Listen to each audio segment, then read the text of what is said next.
আসসালামু আলাইকুম রহমতুল্লাহ বরাকাতু। আলহামদুলিল্লাহ ওয়াসসালাতু ওয়াসসালামু আলা রাসূলিল্লাহ বাদ। সুপ্রিয় দর্শক শ্রোতা ভাই বোন, আল্লাহর জমিনে যত বড় বড় অপরাধ, যত মহাপাপ এবং কবিরা গুনাহ রয়েছে, এর মধ্যে গীবতের অপরাধটি অন্যতম একটি বড় কবিরা গুনাহ এবং মহাপাপ। এই অপরাধটি এত জঘন্য যে আল্লাহ রাব্বুল আলামিন সূরা হুজুরাতের 12 নম্বর আয়াতের ভয়াবহতা বোঝাতে গিয়ে আমাদেরকে বলেছেন যে কোনো ব্যক্তি তার মৃত ভাইয়ের গোশত খাবলে যদি খায়, সেটা যেরকম নোংরামো, সেটা যেরকম অসভ্যতা এবং বড় ধরনের জঘন্য অপরাধ, তেমনি ভাবে কারোর পেছনে যদি কোনো সমালোচনা করা হয়, তার দোষের চর্চা করা হয়, সেই দোষটি যদি তার মধ্যে থাকেও সেটা যদি তার পেছনে অন্যদের কাছে বলাবলি করা হয়, তাহলে সেই গীবতের অপরাধটি কিন্তু সেরকম বড় অপরাধ। নবী করিম সাল্লাল্লাহু আলাইহি ওয়াসাল্লাম গীবতের ভয়াবহতা সম্পর্কে বিভিন্ন হাদিসে আমাদেরকে সতর্ক করেছেন, সাবধান করেছেন, সচেতন করেছেন। এরপরও গীবতের অপরাধ থেকে আমরা বেরিয়ে আসতে পারি না। প্রতিদিন অগণিত মানুষের অসংখ্যবার গীবত করে ফেলি আমরা। অনেকে আছেন যে অনেক ভালো কাজ করি, কিন্তু গীবতের পাপ থেকে আমরা বেঁচে থাকতে পারি না। বহু মানুষ আছি আমরা যাদেরকে আল্লাহ তাআলা শিরকে আকবরের অপরাধ থেকে, খুন খারাপি, চুরি, ডাকাতি, জেনা, মাদক সেবন, এরকম আরো অনেক বড় বড় অপরাধ থেকে আল্লাহ তাআলা আমাদেরকে বাঁচিয়ে রেখেছেন আপনার অনুগ্রহে, কিন্তু গীবতের অপরাধ থেকে যেন কোনোভাবে আমরা বেঁচে উঠতে পারছি না, বের হয়ে আসতে পারছি না। প্রিয় দর্শক, এই জন্য আজ আমাদের আলোচনার বিষয় হলো, যদি কারোর গীবত হয়ে যায় এবং আমরা বুঝতে পারি যে আমরা অপরাধ করে ফেলেছি, তাহলে সেক্ষেত্রে আমাদের করণীয় কি, গীবতের কাফফারা কি, ক্ষতিপূরণটা কি হতে পারে। এর জন্য কয়েকটি পরামর্শ রয়েছে, ওলামা ইকরাম বিভিন্ন পরামর্শ দিয়েছেন। তার ভিতরে প্রথম পরামর্শ হলো, গীবতের ক্ষতিপূরণ হিসাবে সর্বপ্রথম কাজ হলো ইস্তেগফার করতে হবে, আল্লাহ তাআলার কাছে ক্ষমা প্রার্থনা করতে হবে, কায় মনোবাক্যে নিজের কৃতকর্মের কারণে চরমভাবে লজ্জিত হতে হবে, অনুতপ্ত হতে হবে, নিজেকে ভৎসনা করতে হবে এবং সে পাপ থেকে সরে আসতে হবে। আর ভবিষ্যতে যেন না হয় সেজন্য দৃঢ়ভাবে প্রতিজ্ঞা করতে হবে। একদিন যে পরিমাণ গীবত হয়ে থাকে, পরের দিন তার চাইতে যেন কম হয় সে চেষ্টা চালাতে হবে, এবং প্রতিদিন একটু একটু করে নিজেকে ভালোর দিকে নিয়ে যাওয়ার চেষ্টা করতে হবে। এটি হলো গীবতের কাফফারা বা গীবতের ক্ষতিপূরণ হিসাবে প্রথম পদক্ষেপ, তওবা এবং ইস্তেগফার করা আল্লাহর কাছে। দ্বিতীয় পদক্ষেপ হলো, যদি সম্ভব হয়, সুযোগ থাকে, যে ব্যক্তির গীবত করে ফেলেছি আমি, সেই ব্যক্তির কাছে গিয়ে যদি মাপ চাওয়া যায় যে ভাই, আপনার অধিকার নষ্ট করেছি, আপনার ইজ্জত হরণ করেছি, বা আপনার পেছনে আপনার সমালোচনা করেছি আমি, আমাকে মাফ করে দিবেন। যদি এটা করার কোনো স্কোপ থাকে তাহলে সেটি করা উত্তম।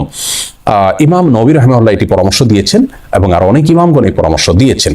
যদিও অনেক ইমামগণ, ইমাম ইবনে তাইমিয়া, ইমাম ইবনুল কাইয়িম রাহিমাহুল্লাহ, অনেক ইমামগণ বলেছেন এটি জরুরি নয়, কিন্তু যদি সুযোগ থাকে তাহলে অন্য ওলামাদের পরামর্শ অনুযায়ী আমরা আমল করতে পারি। আর যদি এটি বলতে গেলে, যার গীবত করেছেন তার কাছে বলতে গেলে বরং তিনি ভুল বুঝবেন, তার সাথে আপনার সম্পর্ক নষ্ট হওয়ার সম্ভাবনা রয়েছে এবং এর কারণে তিনি আরো বেশি ক্ষিপ্ত হয়ে যেতে পারেন, তাহলে সেক্ষেত্রে তাকে বলার দরকার নেই।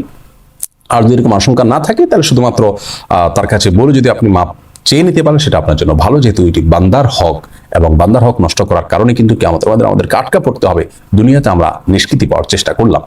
তৃতীয় যে করণীয়, সেটি হলো, যে ব্যক্তির গীবত করে ফেলেছি তার জন্য আল্লাহর কাছে ক্ষমা প্রার্থনা করা।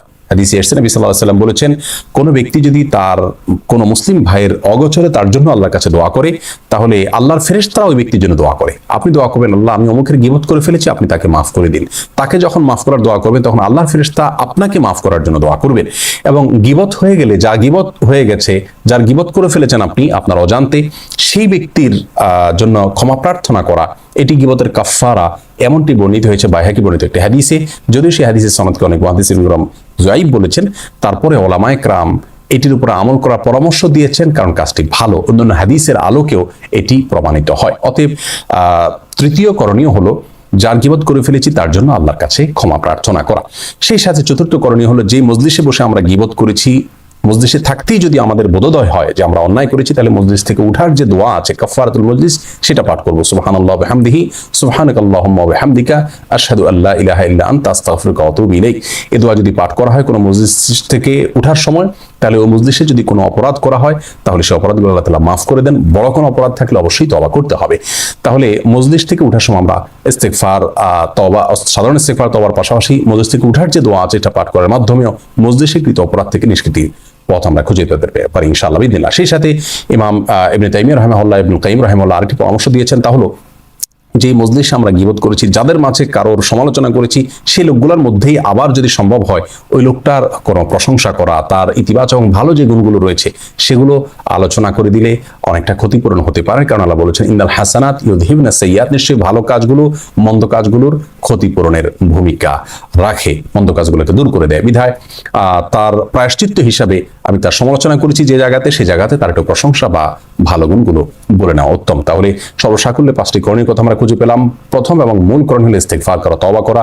সেই সাথে যার গীবত করেছেন যদি কোনো তার সাথে সম্পর্ক নষ্ট হওয়ার আশঙ্কা না থাকে তাহলে তার কাছে ক্ষমা চাওয়া, আর যদি সেরকম আশঙ্কা থাকে তাহলে এটি দরকার নাই। আর তৃতীয়ত হলো ওই ব্যক্তির জন্য আল্লাহর কাছে ক্ষমা প্রার্থনা চাইবেন, আল্লাহর কাছে সেই ব্যক্তির জন্য মাপ চাইবেন, ইস্তেগফার করবেন। আর চতুর্থ করণীয় হলো মসজিদ থেকে উঠার দোয়া পড়বেন। 5 নম্বর করণীয় হলো ওই ব্যক্তির প্রশংসা করবেন এবং তার যে সমালোচনা করেছেন সেটাকে পাল্টা তার প্রশংসা করে তার ভালো গুণগুলো উল্লেখ করে ক্ষতিপূরণ করার চেষ্টা করবেন, প্রায়শ্চিত্ত করার চেষ্টা করবেন। আল্লাহ তাআলা আমাদের সকলকে গীবতের মতো ভয়াবহ অপরাধ থেকে বেঁচে থাকার তৌফিক দান করুন। যে গীবতগুলো হয়ে গেছে সেই গীবতগুলোর কারণে যে ক্ষতি আমাদের হতে পারে, সেই ক্ষতি থেকে বাঁচার জন্য যা করণীয় সে কাফারা এবং ক্ষতিপূরণগুলো সঠিকভাবে আদায় করার তৌফিক দান করুন। আসসালামু আলাইকুম ওয়া রাহমাতুল্লাহি ওয়া বারাকাতুহু।